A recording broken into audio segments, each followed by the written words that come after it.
Espiritismo e Evangelho, com Gilton Carlos. Será que ela existe mesmo? Por que reencarnamos? Foi Allan Kardec que criou essa ideia? Para que serve, afinal, a reencarnação? E o que o Espiritismo diz sobre ela? Eu sou o Gilton Carlos, e aqui no Espiritismo e Evangelho nós falamos a você que gosta das ideias espíritas, dos temas de interesse da alma humana e, naturalmente, do Evangelho de Jesus. Hoje, também, por um quarto de hora, nós vamos falar nesse episódio sobre as bases para se entender a reencarnação.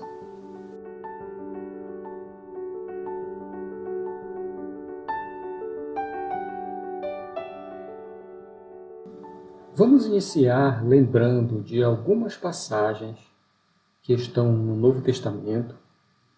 Primeiro, uma expressão de Jesus e que depois, posteriormente, lá na carta de Paulo aos amigos de Roma, ele vai repetir, que é uma expressão que guarda a ideia do merecimento na lei de Deus. Jesus fala assim, isso está em Mateus, no capítulo 16, versículo 27, e em Romanos 2, versículo 6. Ele diz Jesus, a cada um de acordo com as suas obras. Depois, em outro momento, essa frase acontece no final do Sermão do Monte, em que Jesus fala às pessoas ali, dizendo, finalizando o sermão, ele diz, portanto, sede perfeitos, como perfeito é o vosso Pai Celestial. Essa ideia está em Mateus, no capítulo 5, último versículo, 48. E depois, para fechar, a segunda ideia que eu gostaria de apresentar é a de Jesus, que está lá no Evangelho de João, capítulo 14, versículo 12. Ele diz, as obras que eu faço, quem crê em mim também fará, e fará maiores. Essas duas finais, sede perfeitos, como perfeito é o vosso Pai Celestial, e as obras que eu faço, quem crê em mim também fará e fará maiores, dão para a gente, em resumo, a ideia da evolução. Porque se você não é perfeito e vai atingir, e Jesus recomenda na perfeição como objetivo, ele mostra que há um processo evolutivo para você chegar lá. E da mesma forma, quando ele diz, as obras que eu faço, quem crê em mim também fará maiores, quer dizer, quem ainda não faz, e se um dia vai fazer, é porque vai precisar melhorar-se, vai precisar evoluir.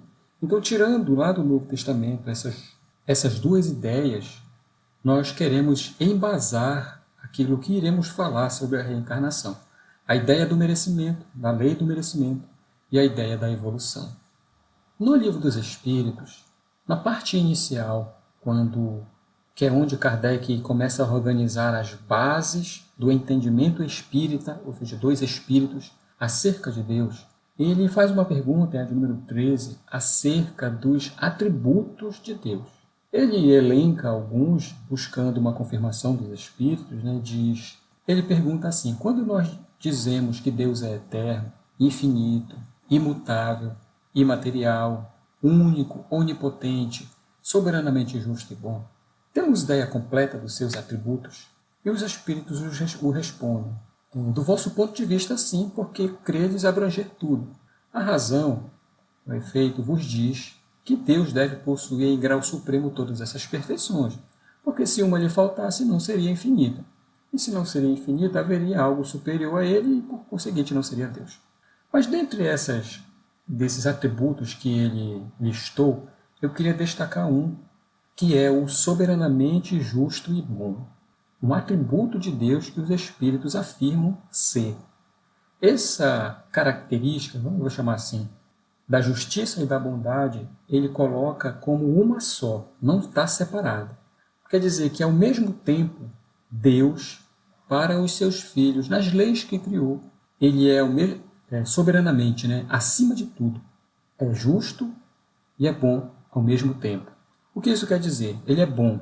Nos dá quantas chances, quantas oportunidades forem necessárias, lembrem, para aquele processo evolutivo até chegarmos à perfeição.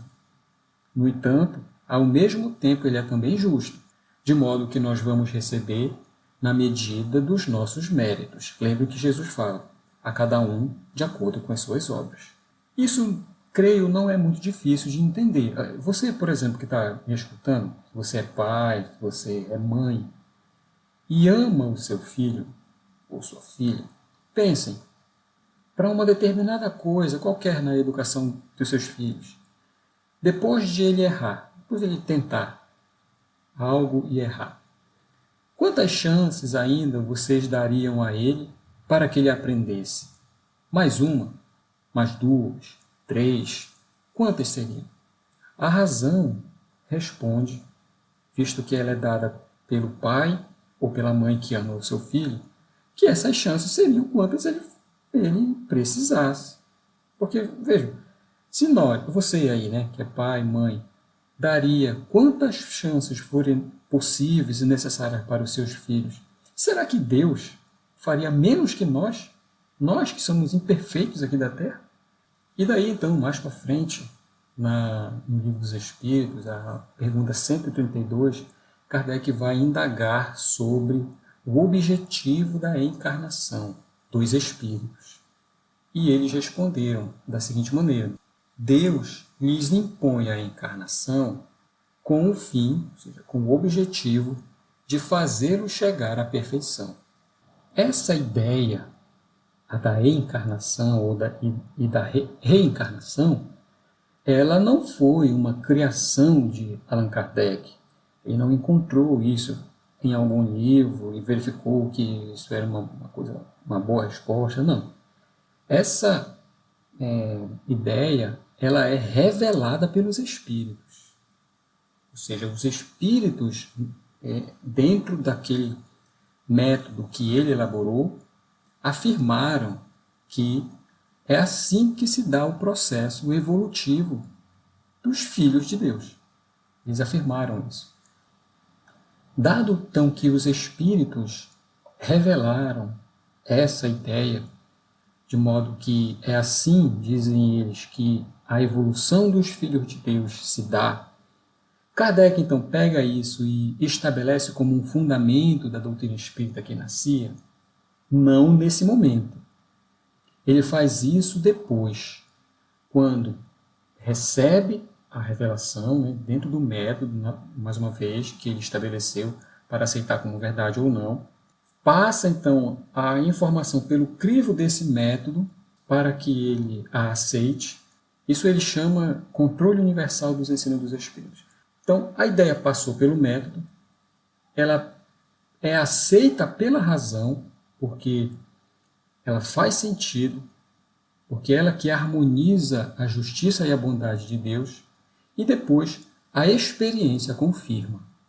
Aí então, desta maneira, ele embasa e fortalece a ideia, de modo que passa a compor de uma maneira segura as bases do ensino dos espíritos e, portanto, da doutrina espírita. Lá no Evangelho, segundo o Espiritismo, os espíritos, junto a Kardec, eles afirmam que esse, em resumo, é o meio que foi estabelecido por Deus. Poderia ser de outra forma? Poderia. O que eles dizem? Foi assim que ele fez, para que os seus filhos evoluam e se aproximem dele. Essa é a forma de dar a nova chance, essa chance em nome do amor, àquele que ainda não a teve, ou que já teve, mas não soube aproveitar que lhe foi dada. Olha, se nós, em nosso processo evolutivo, necessitamos aprender certas coisas, adquirir certos valores e virtudes, é natural que a gente viva experiências que promovam isso. Então, você, por exemplo, então, para um espírito, para uma pessoa qualquer, se é a paciência, que ela tem pouca, se é a humildade que te falta, se é a dificuldade de perdoar que caracteriza ela, se é falta de fé, ou o orgulho elevado, se é a caridade, é o amor ao outro pouco desenvolvida, se é o apego material muito forte, se é a inteligência que não está muito desenvolvida, a vida, ou seja, a encarnação deste espírito, nas suas circunstâncias, que são as suas dificuldades, as oportunidades, terá o objetivo de lhe ensinar aquilo que ele ainda não pôde aprender. Daí as lutas que a gente se vê em volta, com pessoas que testam a nossa paciência, com alguém que nos exige coisas descabidas, ou as ofensas que a gente sofre, que são o testemunho das nossas necessidades. Aos familiares, a ideia com a reencarnação, nos permite viver novamente ao lado das nossas afeições, das pessoas que nós já amamos, o que nós amamos, filhos, cônjuges, amigos. Sabe aquela pessoa que você tem uma ligação especial, não é seu parente, não é, pode até ser também, mas vamos imaginar nesse caso que não. Não tem nenhuma razão clara que justifique o que vocês sentem um pelo outro. Aquela pessoa que de primeira você se dá bem. Vocês são almas que já se conheceram em outras vidas, provavelmente. Já compartilharam experiências, já desenvolveram uma afeição e um amor entre si. Mas, da mesma forma, aqueles desafetos gratuitos são também adversários de outro tempos, animosidades que retornam ao nosso convívio para, de acordo com a lei de Deus, nos favorecer o reajustamento e a reconciliação. Porque é da lei de Deus que todos nos amemos uns aos outros. Essa é a lei de amor. Então, o que isso quer dizer? Se é a lei de Deus, vai acontecer. Ou se não for agora, vai ser amanhã. Se não for amanhã, vai ser depois. Mas em uma outra oportunidade isso vai acontecer porque é da lei. É da vontade de Deus, poderíamos dizer, que seja assim. Bom, entendendo estes pontos, a ideia da reencarnação passa a ter, então, implicações na nossa vida. Porque ela passa agora a ser vista como um conjunto de oportunidades que podem nos promover a evolução na direção de Deus. Ela nos permite compreender melhor o irmão que ainda apresenta certos comportamentos e opiniões que se diriam coisas do século passado. Isso é o sentido de praticar a indulgência.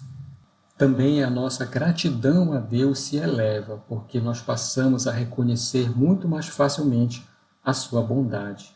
Nos leva a reclamar menos, aceitando sem revolta as provações, porque então nós entendemos que pelos princípios da reencarnação, cada um de nós, lembrem da lei do merecimento, está situado no local exato que as suas próprias obras construíram. Para concluir, lembremos sempre, sem jamais duvidar da bondade de Deus para com a gente. É importante, por isso, olharmos todos os fatos da vida, da nossa existência, no seu objetivo para o nosso crescimento, para o bem. A reencarnação traz coisas, naturalmente, coisas do passado, mas visando sempre o nosso futuro. Por isso, Hamed, no livro Renovando Atitudes, no capítulo que é intitulado Karma e Parentela, ele diz assim, em vista de nossa felicidade no futuro, tomemos nota deste lema. O ontem já passou. Agora é a melhor ocasião para o teu crescimento e tua renovação.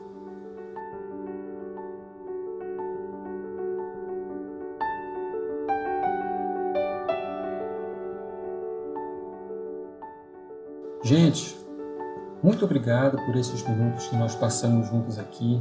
Espero que vocês tenham gostado e espero também vocês no próximo episódio. Se gostou, pode seguir a gente lá no Instagram também, onde dá para interagir melhor. É no @Espiritismo e Evangelho, ou pode ser lá no meu pessoal também, eu posso responder, não tem problema, @GiltonCar.